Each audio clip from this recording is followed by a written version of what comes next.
Palace denied Harry receiving larger sum of inheritance than William from the Queen Mother. King got everything. Meghan's paid for a new PR piece. Prince Harry hits the jackpot with huge inheritance paycheck, but William misses out. According to recent revelations from Meghan Markle's camp, Prince Harry received a larger sum of the inheritance than his brother Prince William. However, an insider in the palace disclaimed the statement, saying neither of them received an inheritance from the late Queen.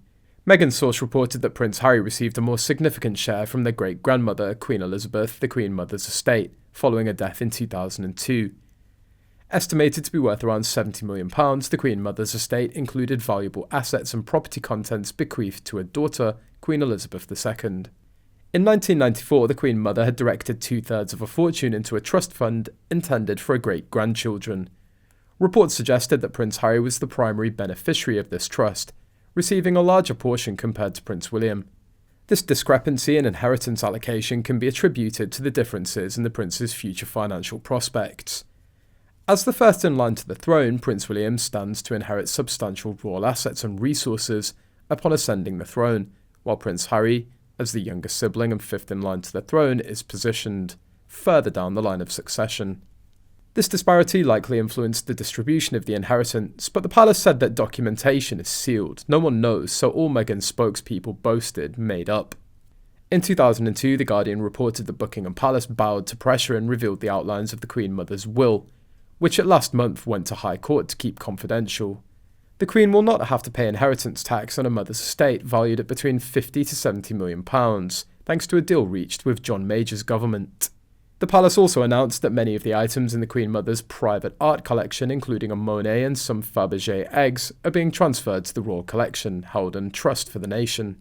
The truth was that the Queen Mother's money she put into trusts was actually about £19 million, and if you look at how many heirs the Queen Mother had by 2002 when she passed away, there were 14 people that were directly related to as a mother, grandmother and great-grandmother. If you take out Queen Elizabeth, Charles and William, that's 11 people, so I don't think Harry got much more than £1 million from the trust. But rumour has it that when the Queen Mother died in 2002 at the age of 101, the chatelaine of 5 royal residences and with a vast retinue of more than 100 servants, the astonishing scale of her expenditure on haute couture, millinery, jewellery, a stable of 12 racehorses, vintage champagne and lavish entertainment in the manner of a bygone era, had left behind debts of more than £7 million, making her arguably the greatest royal spendthrift since the opulent Versailles heyday of Marie Antoinette. So with the debts, what will Harry be inheriting? Stories like that are just that, stories. The entirety of the Queen's estate passed to Charles when Queen Elizabeth II died. That's it, Harry got nothing. The assets the Queen Mother put into trust years before her death was completely sheltered from debts as well as taxes. Furthermore, Queen Elizabeth paid off the debts, so the Queen Mother's estate didn't have to. There were numerous news articles about this at the time. The tax implications are huge if not left to the royal collection. Her will is sealed for a long time, but she did leave a letter to Charles so she could have left more informal requests.